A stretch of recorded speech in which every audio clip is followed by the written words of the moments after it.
a fresh body to play with. This may be the last chance I get to tell this story. I don't know how long I can keep him at bay. As I type, I can feel him breaking out of the mental prison I have trapped him in.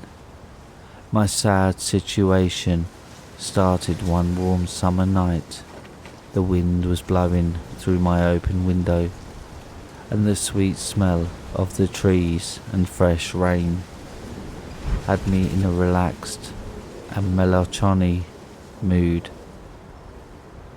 I was just nodding off to sleep when I felt something shift in the room. The sweet smells of summer were gone, and the room felt icy cold.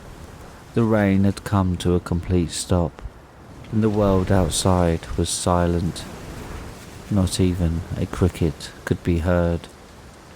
I looked around the room and saw nothing. Then, all of a sudden, I heard my dog barking outside and clawing at the door. It was very unlike our dog to seem scared of something, as he was a bull mastiff and was as big as a horse, but nevertheless he was barking and whimpering like a whipped puppy. After a minute of this, I couldn't stand it anymore. I went down the stairs to the front door and let the poor beast in. Once inside, he ran straight up to my room. I followed, granted not as fast as him. Once in my room, I found him sitting, looking into a corner, his hair on end, and letting out a slow and steady growl. I couldn't make head or tails of it, but there had been rustling in the wall that I had just assumed were rats. I live on a farm, so that's pretty common. So I simply got back in my bed and tried my best to go to sleep. I finally dozed off, but was awakened after about an hour or so by my dog barking as loud as he could at the same corner. I sat up and turned on my lamp. What I saw almost made me jump out of my skin. Protruding out of the wall was a mangled and distorted face of what looked like a man, only something was wrong with it. It seemed translucent, almost smoky in nature. The only thing that looked real on the apparition's face was its blood-shot eyes. I tried to scream, but could get no words out. It was like there was no air left in the room. My dog was now frantic. He tried to attack the newfound intruder, whatever it was. But as he lunged at the face of the creature, it stepped out of the wall and grabbed my dog by the throat and smashed him to the floor with an awful thud. That was it. The dog lay there dead, and the form of a man that had just killed this large, loving pet just stood there looking at it, a contorted grin on his mangled face, almost like he was proud of what he had just done. He then slipped back into the wall he had come out of. The last thing I saw of him that night was his bloodshot eyes staring at me, and that cold, contorted grin right before he had fully slipped into the wall and out of sight. My dad then burst into the room, looking for the source of the loud noise he'd heard downstairs in his room. When he saw our dog slumped on the floor, he stopped dead in his tracks. He asked me what had happened, but what was I to say? A ghost killed our dog? He would have sent me off to the loony bin. Instead, I told him the dog was after a rat and jumped at it only to miss his landing and slam into the wall, breaking his poor neck. My dad seemed to buy the story, but I knew it wasn't true, even though part of me hoped it was true and I'd dreamt the whole thing. At any rate, I didn't want to stay in that room, so I slept downstairs on the sofa for 3 days until I felt it was safe to return. Looking back now, I wish I'd just left the farm, but where would I have gone? The night that followed in the room would be the worst of my life. I lay in my bed, unable to sleep, just staring at the corner of the wall that I'd seen that thing come out of. The last night I'd slept in that room, but nothing seemed to happen. And then, at about 2:30 a.m, I saw something start to stir from the wall. It was back. I tried to get out of bed, but I couldn't bring myself to move an inch. It was like something was holding me back. My eyes were locked with that dreadful creature's bloodshot eyes, now visible from the wall. It was like it was somehow possessing me, taking over my being. It slowly walked up to me, put its hand on my forehead, and then nothing. I blacked out. When I awoke, I was in our barn, my clothes now tattered and covered in blood, a kitchen knife in my hand. What had I done while I was out? I ran into the house only to find my mum and dad slaughtered in their room. They had been cut to ribbons by a knife. Had I really killed them? I couldn't remember anything from the time that thing touched me until I awoke in the barn. I was too scared to call the police. What if they thought I'd done it? I'd have gotten a needle.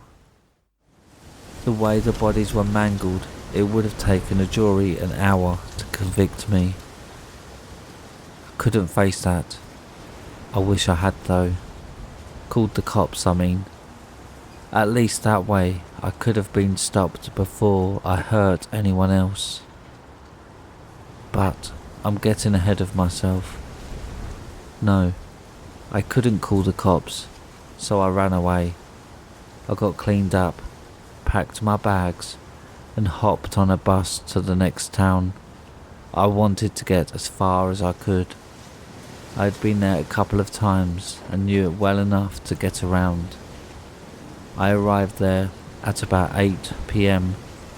I had to find a place to sleep, so I went to the town park and settled in under a bridge for the night. When suddenly I felt the same cold again, that icy cold. Only thing this time, it wasn't coming from the air, it was coming from me, like my entire core was a block of ice. I blacked out again. When I awoke for the second time, I was again covered in blood, a brick in my hand, and a dead man and a woman laying on the ground before me in a pool of blood. I dropped the brick and ran back to the bridge in the park. All I could think while I was running was what was going on, what was inside me, and how can I stop it? I had to stop it. I got cleaned up again and went back to my hometown. Everyone was talking about some people who were murdered. The police hadn't released the name yet, but I knew who it was that had been killed. I went to my best friend's house and asked if it was okay if I spent the night, as his parents were out of town. I still have no idea why I did that. Somewhere deep inside me, I had to have known what was going to happen. what that thing would have me do. I stayed up all night and all day the next day. God, how I just wanted to rest. But I knew I couldn't. On the second night of me staying there, I could bear it no longer. I had to sleep. I just had to. And that's when the worst thing yet happened. I felt the same cold in my core, only this time when the creature took control of me. I didn't black out. I saw everything. My hands picking up the screwdriver on the counter. My hands opening my best friend's door. The same door I'd seen hundreds of times growing up. My friend asleep on the bed. My hand clenching the screwdriver raised above his face. What happened next? I cannot bring myself to tell you. What I did next. What that thing inside me did. When I gained control again, my friend was dead. His face almost unrecognizable. My hands were covered in my best friend's blood, my face speckled with it. I wasn't able to stop it. This thing inside me. It was too strong to stop. It had killed again. I had killed again. Only I hadn't done it. That thing was using my body. That ghost or spirit or whatever it is that is still eating away at me even as I write this. Now you know my story. I've made up my mind. Can't hurt anyone else. I'm going to turn myself in. That is if I can stop whatever is inside me. God help me if I can't. I just don't want to hurt anyone else. Please God, not again. I feel that same cold in my core, that icy, soulless cold. I have to go now. I have to stop this. I can't let it happen again. I won't let it happen again. I'm going to end it all. I just have to let people know it wasn't my fault. I didn't mean to hurt those people. How could I have? What had they done to me? I can't live with this thing inside me anymore. Goodbye, whoever you are. I can rest now, knowing at least you know what happened. I can finally rest again after what seems like eternity. I'm going to rest now. Forever.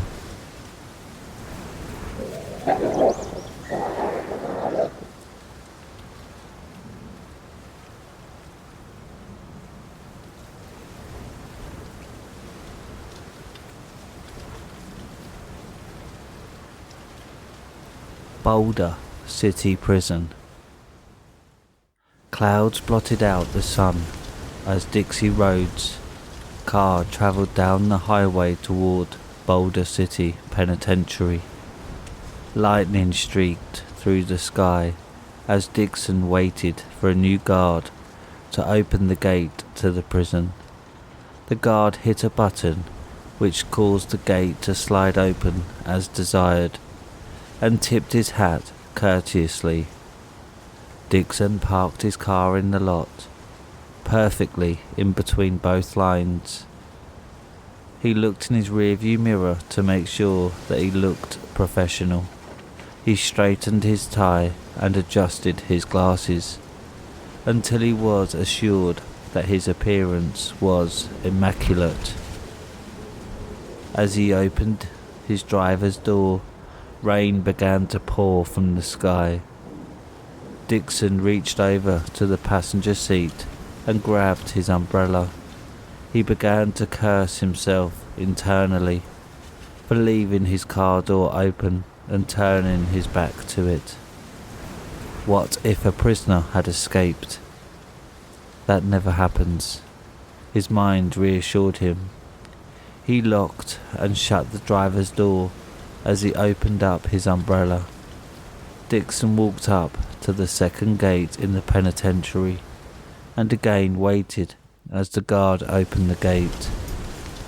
Dixon was caught in his thoughts, thinking about the rumour that the prison was haunted, when the guard spoke.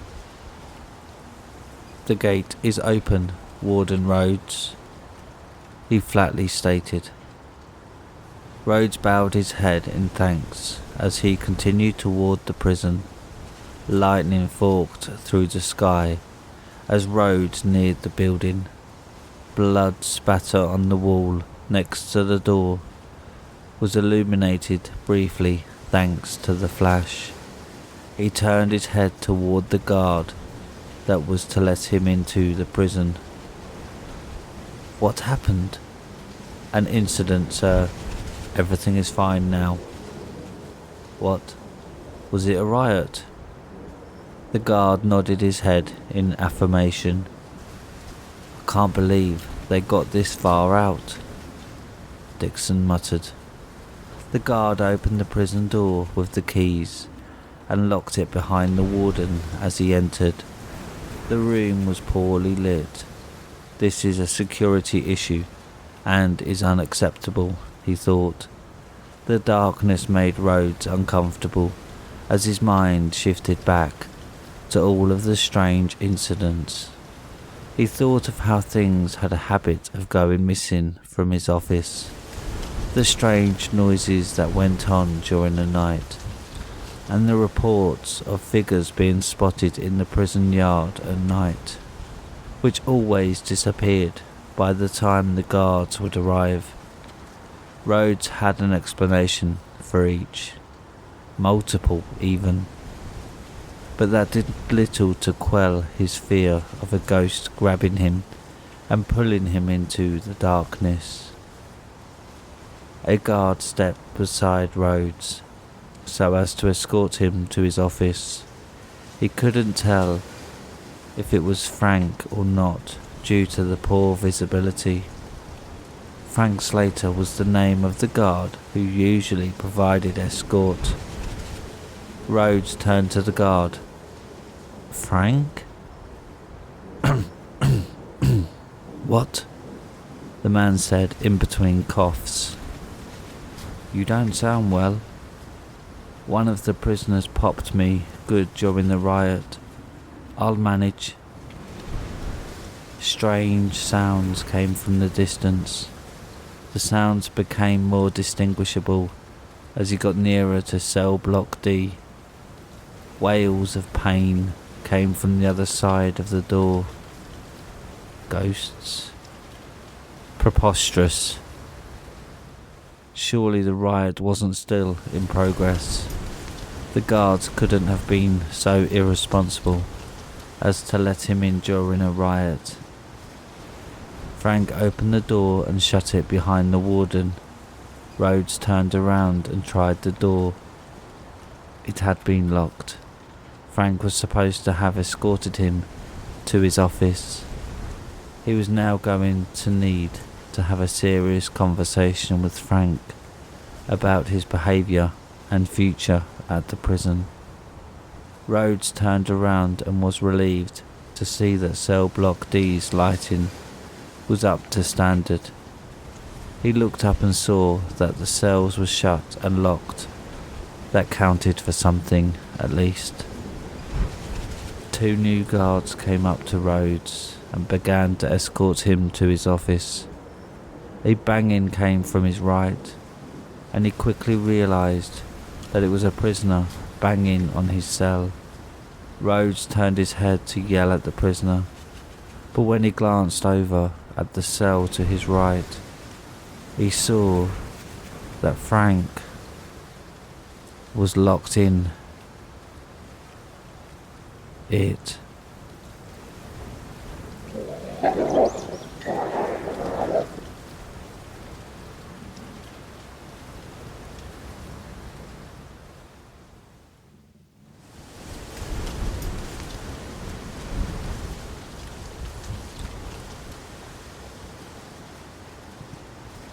And that's it for tonight, my little hellhounds. Thanks for listening. If you've enjoyed tonight's scary story, then don't forget to subscribe and click the like button and click the bell icon so you get notified every time I upload.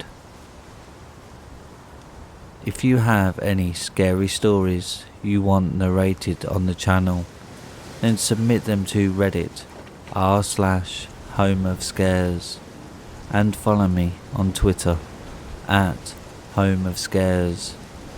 Now, good night, my little hellhounds.